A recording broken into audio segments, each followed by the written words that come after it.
Sobat Waras sekalian, belum lama ini kita mendapatkan berita bahwa seorang public figure yang notabene memiliki gaya hidup sehat yang sangat konsisten, sangat disiplin gitu ya, olahraga, diet sehat, tapi bisa mengalami COVID yang menyerang paru-paru cukup luas dan membuat beliau kecewa terus terang ya, karena merasa kok sudah gaya hidup sehat tapi masih bisa mengalami kejadian seperti itu. Seperti seolah-olah mematahkan teori yang selama ini diagung-agungkan.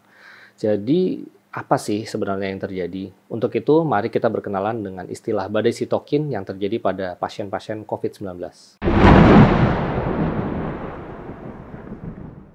Sitokin adalah sebuah senyawa atau zat gitu ya, anggap ya, yang dihasilkan oleh tubuh kita ketika tubuh kita ini diserang sama kuman, entah itu virus, bakteri gitu ya.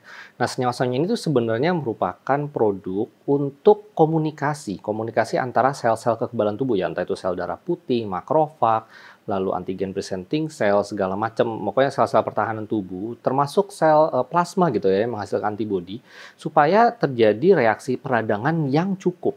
Nah, perlu dicamkan ya, yang cukup. Karena sitokin ini bertugas nggak hanya untuk menghasilkan peradangan supaya kuman-kuman mati, tapi juga ada sitokin yang menghambat gitu ya, supaya peradangannya bisa berhenti ketika kuman-kumannya sudah mati semua, dan tubuh kita bisa kembali ke kondisi semula, yaitu sehat. Nah, yang terjadi pada badai sitokin ya, anggap saja ketika seseorang mengalami demam ya, beberapa sitokin yang terkenal itu, misalnya kalau pada demam tuh ada interleukin 1, interleukin 6, tumor necrosis factor alpha, gitu ya. Dan pada COVID itu sangat banyak lagi jenis-jenis sitokin yang terlibat karena ya ini COVID memang banyak sekali merangsang sel-sel kekebalan tubuh ya. Nah, kenapa bisa terjadi badai pada COVID? Penjelasannya sebenarnya masih tanda tanya juga sih ya. Tapi intinya adalah terjadi disregulasi atau ketidakharmonisan dalam menghasilkan sitokin-sitokin ini sehingga terjadi hiperinflamasi. Jadi terjadi produksi sitokin yang berlebihan. Akibatnya mestinya kumannya radangnya biasa aja, tapi terjadi radang yang luar biasa. Di satu sisi sih oke, COVID-nya mati gitu ya virusnya. Tapi di sisi yang lain karena sitokin-sitokin ini juga nanti akan berikatan dengan reseptor-reseptor di berbagai sel-sel tubuh, terjadi kerusakan. Dan ini nggak cuma di paru saja, meskipun memang dominannya di paru kalau misalnya pada pasien COVID. Tapi bisa dilihat di gambar, ini ada berbagai macam hal-hal jelek juga yang bisa terjadi di organ-organ tubuh yang lain. Bila Anda masih agak bingung dengan penjelasan saya barusan, saya kasih analogi yang lebih simpel ya. Anggap badan kita ini sebuah rumah. Dan rumah ini tentunya kalau rumah gedongan gitu ya, anggap punya satpam lah, atau penjaga rumah. Ketika kemasukan maling, maling itu kan bisa macam-macam ya. Ada hanya sekedar maling jemuran, maling biasa, cuman pakai pisau gitu misalnya ya, senjata tajam. Ada yang maling kelas kakap, bawa pisau, bawa senjata api. Bahkan ada yang komplotan perampok yang benar-benar banyak banget dan bersenjata lengkap. Anggap jenis-jenis malingnya bisa macam-macam gitu ya. Nah, pada badai sitokin yang terjadi adalah anggap nih maling jemuran aja nih yang masuk gitu ya. Meskinya kita hanya mengerahkan satu orang satpam untuk menghadapi maling tersebut, beres. Tidak sampai terjadi kehilangan harta benda atau misalnya cedera pada pemilik rumah gitu ya.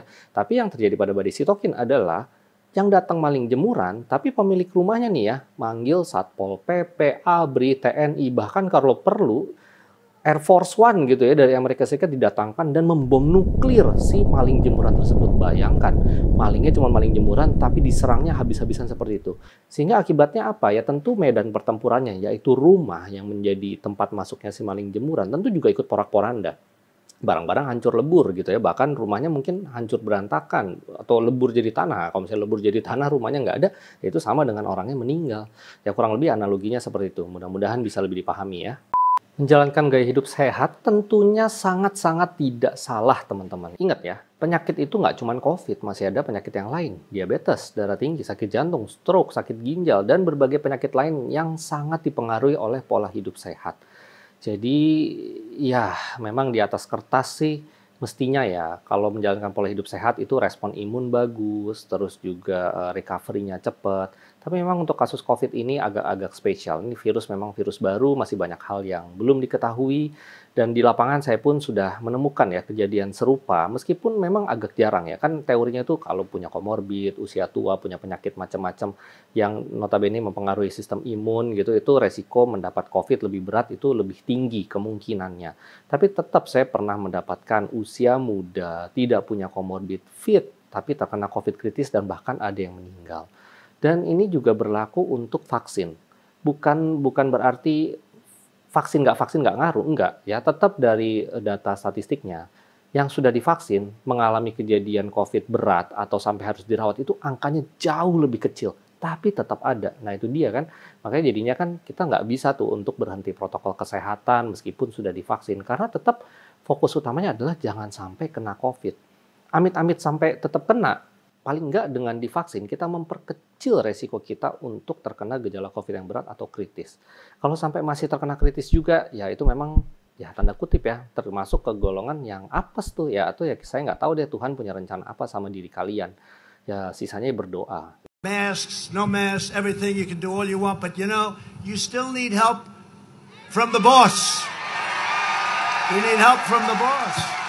Gitu. Makanya kan saya sudah pernah bikin video. Kunci lolos dari COVID ini adalah aman dengan protokol kesehatan, imun dengan gaya hidup sehat, dan iman. Ya, kita tetap harus berdoa mohon perlindungannya. Sebagai kesimpulan, semoga apa yang dialami oleh public figure ini menjadi pembelajaran untuk kita semua dan khususnya bagi mereka yang bekerja atau setiap hari itu berkegiatan harus banyak ketemu orang atau harus berada di ruangan yang banyak orangnya, bahwa ya tetap harus protokol kesehatan lah. Tidak bisa itu hanya mengandalkan testing yang sering. Ingat, saya selalu bilang, testing, tes COVID, tes antigen, tes PCR hasil negatif itu bukan protokol kesehatan. Protokol kesehatan tuh minimal 3M dan tidak ada melakukan tes di situ ya. M-nya tuh bukan melakukan tes. Jadi silahkan kalau mau melakukan tes, ya syukuri kalau hasilnya negatif. Tapi ingat, tes-tes tersebut masih ada kemungkinan untuk false negatifnya. Anda masih bisa saja kelolosan, apalagi kalau melakukan tesnya melakukan sendiri, tidak profesional, dan segala macamnya. Jadi tetaplah lakukan protokol kesehatan. Dan saya sangat berharap banget ya, semua yang tampil di TV, ya di media sosial, kalau tampilnya nggak sendirian, berdua, atau banyak orang di satu ruangan tersebut, ya mbok dong tetap tunjukkan, pakai masker, jaga jaraknya, ya karena kalian tuh dilihat sama banyak orang, kasihlah contoh yang baik. Oke, sekian dulu, semoga senantiasa sehat semuanya dan juga selalu waras. Sampai jumpa di episode RS Cepat Waras berikutnya. Bye-bye! Untuk saat ini, bila Anda sedang hamil dan memenuhi syarat untuk vaksinasi, maka jenis vaksin yang boleh Anda terima antara lain Sinovac, Pfizer, atau Moderna sesuai ketentuan dari Kementerian Kesehatan. Apabila di kemudian hari bisa ada vaksin lain untuk digunakan oleh ibu hamil, maka akan ada update info dari Kementerian Kesehatan. Seseorang mengalami diabetes memang disebabkan oleh adanya resistensi sel terhadap insulin, tapi juga karena kerusakan organ pankreas penghasil insulin, sehingga terjadi pula defisit dari insulin atau kekurangan insulin di badan. Karena itu, bagi sebagian orang, justru sangat baik bila diberikan kombinasi insulin dengan obat-obat yang menurunkan resistensi insulin seperti metformin. Pernyataan yang mengatakan suntik insulin adalah bunuh diri jelas adalah hoaks yang membuat pasien-pasien diabetes jadi menolak insulin, sehingga makin banyak pasien yang kadar gulanya tidak terkontrol. Sangat setuju dengan prinsip ini. Channel RS Cepat Waras pun dibentuk untuk memberikan edukasi kesehatan yang fokus pada pencegahan penyakit maupun pencegahan komplikasi akibat penyakit tertentu. Salam sehat dan waras selalu.